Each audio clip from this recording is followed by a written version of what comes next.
Hey there, my name is Scarlett and I'm 30 years old. I've read a lot of posts here, but this is my first time writing, so bear with me if it's all over the place. I'm also still healing from this incident, so I thought that sharing it would make me feel better. John and I were the perfect example of a perfect couple, or so I thought. We met at a mutual friend's party 5 years ago, and sparks flew instantly. It didn't take long for us to realise that we were meant to be together. We got married 2 years later, surrounded by friends and family. Our relationships had its fair share of ups and downs, just like any other couple, but what made us different was our strong belief in communicating everything we felt or thought. We made it a point to discuss our problems openly and honestly. It always allowed us to find a way to work things out. John had so many qualities that I absolutely loved about him. Some of them are his kindness, his complete support, and most of all, the way he could make me laugh even on my darkest days. But all of that came crashing down one fateful night when I accidentally saw a message on John's phone that broke my trust and destroyed our marriage. You see, John and I respected each other's privacy and never snooped through each other's phones. We believed in each other having some privacy of our own, so it was never a necessity to look into what the other was doing on their phone.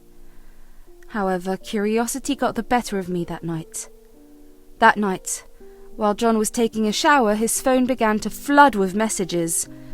His phone was lying on the nightstand, and I got concerned about the number of messages that were making his phone buzz so much. I decided to look at his lock screen to see who was texting him. The contact labelled Michael Work caught my eye. I wanted to leave it at that and tell John that someone from work was urgently trying to contact him, but I was just so curious. I knew deep down that invading his privacy was wrong, but I just felt like there was something wrong. It was like an itch that needed to be scratched. And so, against my better judgment, I gave in to the temptation and picked up his phone. My heart broke as I opened the messages. The contact was in no way a Michael from work. It was a woman. When I opened the messages, I was immediately greeted with a naked picture of a woman and the message, "I cannot wait to see you next weekend, fiancé." My body felt like it was going numb. I kept scrolling upwards in their chat and realised that John had started seeing this other woman right around the time that I was depressed. You see, I was going through a very difficult time in my life at the time. I'd lost my father, and I was spiralling into a deep depression. I felt like there was a thick fog that had settled over my mind and body, because I couldn't bring myself to even move on most days. Every day seemed like a battle. I needed John more than ever at that time. To think that when I was at my worst, instead of supporting and helping me, John was finding comfort in someone else. The fact that our entire marriage had been a lie was beyond heartbreaking. I felt like a fool because I kept thinking about how I missed the signs. When John came out of the shower, he saw his phone in my hand and my pale face. He immediately knew that I had found out about his affair. He looked guilty and ashamed. When I asked him about it, he seemed surprised by how upset I was. I could see him struggling to find an excuse for his actions. But all he could say was that he planned to marry his mistress, who lived far away in Germany. He even invited me to witness his unholy union as well. How could you do this to me? How could you plan to marry your mistress without even telling me, and inviting me to the wedding? As if it's some kind of sick joke? I never wanted to hurt you, but I've made my decision.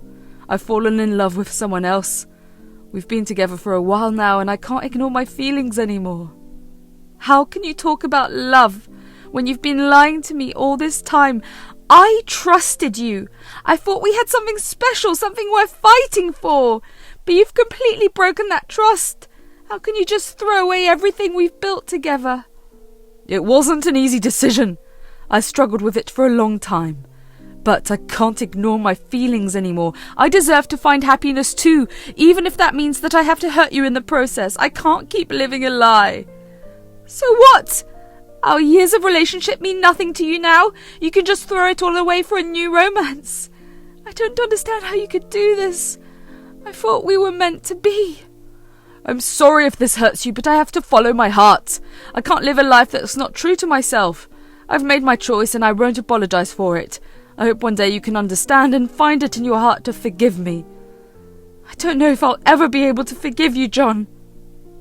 His words hit me hard. How could he plan all this without me knowing? How could he invite me to their wedding, knowing what he had done? I felt an overwhelming amount of hurt. John didn't even seem apologetic, and barely even apologized. Honestly, that's what made it even worse. I didn't know when I started crying, but I cried for a long time as I tried to process everything. The person I trusted the most had hurt me in the worst possible way, and I was left with nothing but pain.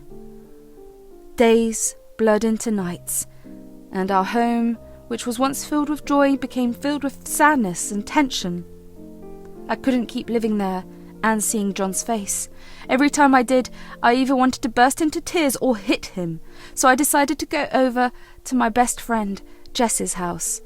I had told her about everything that had happened, so when I got there, she gave me the biggest hug and let me cry into her shoulder for a long while. She got us tubs of ice cream and lined up a bunch of cheesy rom-coms for us to watch, because she knew that that was how I had always processed difficult breakups. Thanks to Jess, I was able to slowly start healing. But as time passed, my best friend could see that I was losing hope. She couldn't stand to see me wallow in my sadness any longer, so she told me to stop it and start planning for what to do next. I feel like I'm drowning in this pain. I can't go on like this. Everything seems so hopeless. I understand how hurt you are, but we can't let this define you. You're stronger than you think. It's time to stop wallowing. But how? How can I possibly move forward when everything feels so shattered? We'll fight fire with fire. We'll show John that he made the biggest mistake of his life. Let's plan a trip. A getaway to Germany. We'll go for a few days before he arrives. It's time to turn the tables and make him feel the pain he's made you feel. Revenge? Is that really the answer? Revenge. Justice, call it whatever you want. We won't let him get away with breaking your heart. We'll remind him of what he's lost. It sounds tempting, but will we be able to pull it off? Of course we will.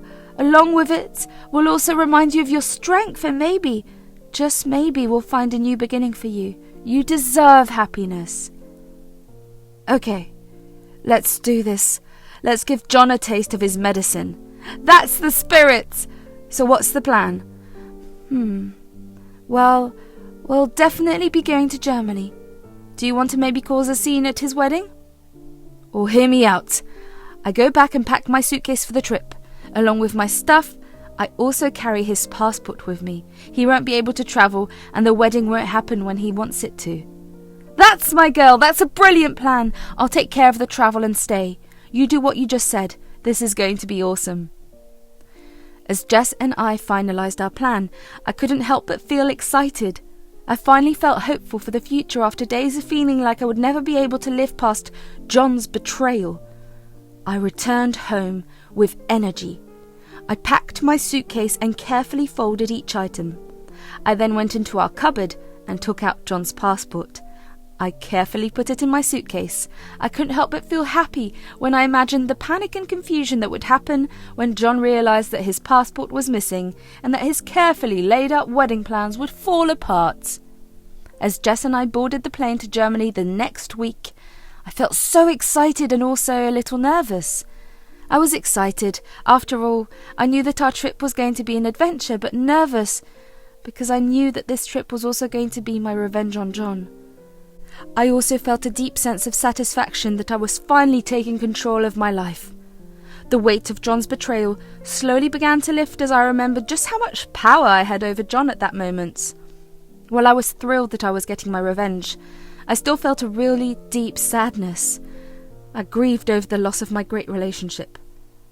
Thanks to Jess, who offered me complete support, I found strength in the friendship that had kept me going through the darkest days. The vacation that Jess had planned for us was amazing. We explored the charming streets of Germany, strolled through picturesque towns, and indulged in delicious local cuisine. Every moment was filled with discoveries and unforgettable experiences. Jess had created an itinerary that included visits to all the best landmarks, cozy cafes, and even a rejuvenating spa day. It was a vacation filled with laughter and adventure, and it was something that helped me forget about all the pain I had been experiencing in the past few weeks. I only remembered the pain because one day my phone began flooding with calls and messages from John. I ignored him initially because I wanted to forget all about him, but then I remembered why he was calling me. I had his passport. I couldn't help but let out a laugh as I let another one of his calls go to my voicemail. Eventually I felt a little bad and picked up his call. Scarlett, oh thank God you picked up! I need you. Have you seen my passport? I can't find it anywhere. Oh, so now you realise the importance of being organised. How careless of you to misplace something so crucial. This is serious. I have to travel, and without my passport everything falls apart. Can't you understand that? Of course I understand, but it's not my responsibility to keep track of your belongings. Maybe you should have thought about that before cheating on me. This is not the time for your games, Scarlett. I need your help, and you're being difficult. Help? Why would I help you? You made your choices. Now you have to face the consequences. This is ridiculous. I can't believe you being so heartless. I thought we were better than this. Better than this? You broke my heart and shattered our marriage. Do you expect me to forgive you just like that? You're just reaping what you sowed. I get it. I messed up with you, but I'm trying to make it better. Just help me.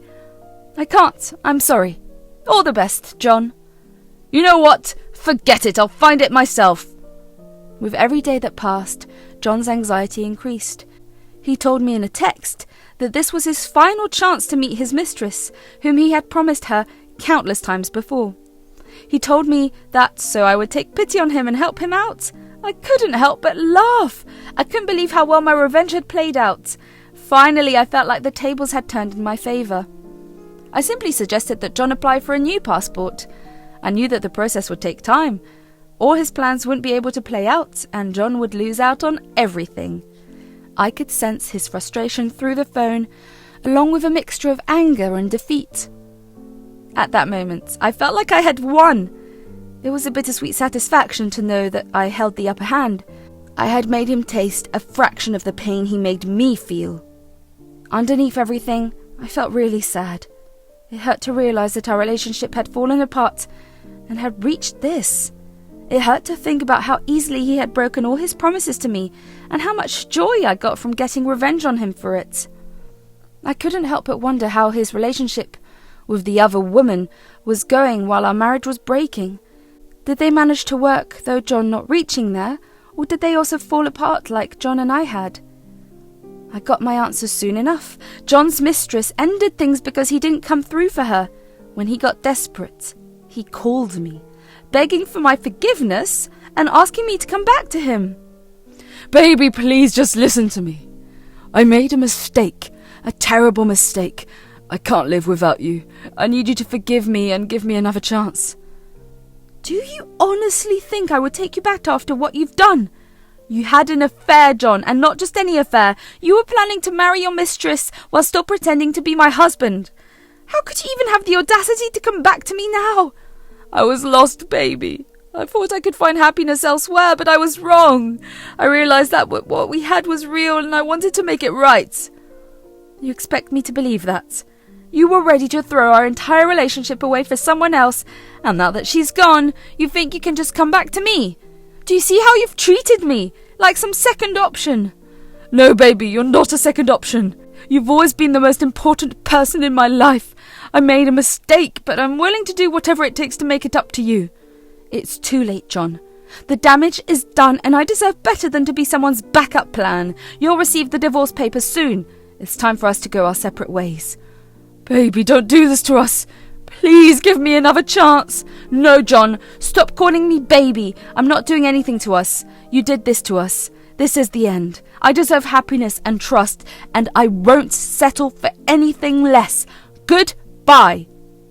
After hanging up the phone, I felt a mix of feelings. Angry, hurt and disappointed. For a second, as I listened to John beg to me to take him back, I remembered our relationship. I remembered how happy I was, and I almost gave in to the thought of taking him back. But then I remembered just how hurt I felt when I found out that John had cheated on me when I was at my worst. I knew that I simply couldn't go back to him. I felt strong and determined because I knew I deserved better. Letting go of our dreams was hard, but staying in a bad relationship would hurt me even more. Despite the pain, I felt hope and freedom. The weight of his betrayal was lifting, and I could see a future where I was happy. Step by step, I rebuilt my self-esteem and felt valuable again. This was the start of a new chapter, where I would focus on my happiness and never settle for less than love and respect.